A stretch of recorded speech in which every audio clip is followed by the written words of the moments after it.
to this morning's inflation figures. Joining me now is Claire Miller. She is Chief Executive of Clarion, which is the UK's biggest social housing provider. Claire, morning to you. What sort of proportion of your tenants are struggling to meet their rental payments right now? So a significant proportion of households that we look after are struggling on a number of different fronts.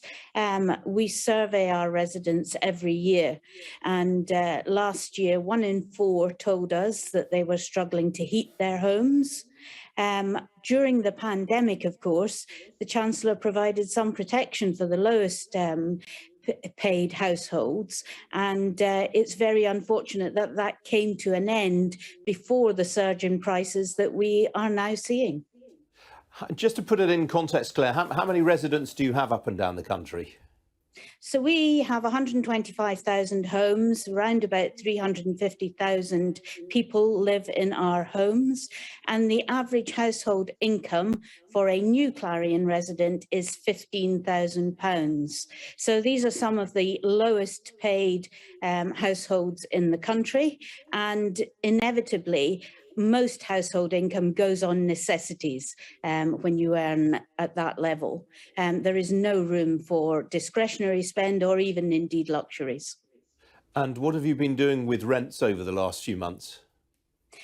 So our rent is linked to a government mechanism which sets it in relation to RPI in September of the previous year. So our rents went up by 4.1%, as did most housing associations.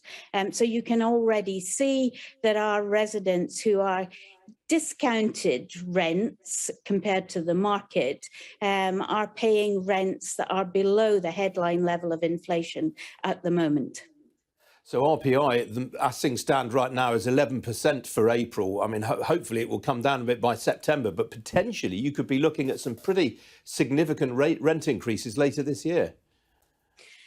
We could, and that will be a challenge for the households that we look after. And we're a charity, and we will take very seriously our responsibility to ensure that those who live in our homes can afford to pay their rent.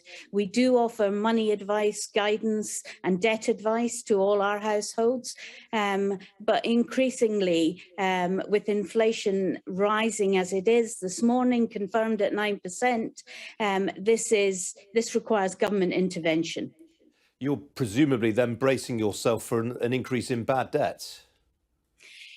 So we work very closely with our residents, but yes, I mean, we are expecting that the households who live in our homes are going to be suffering a very, very challenging time.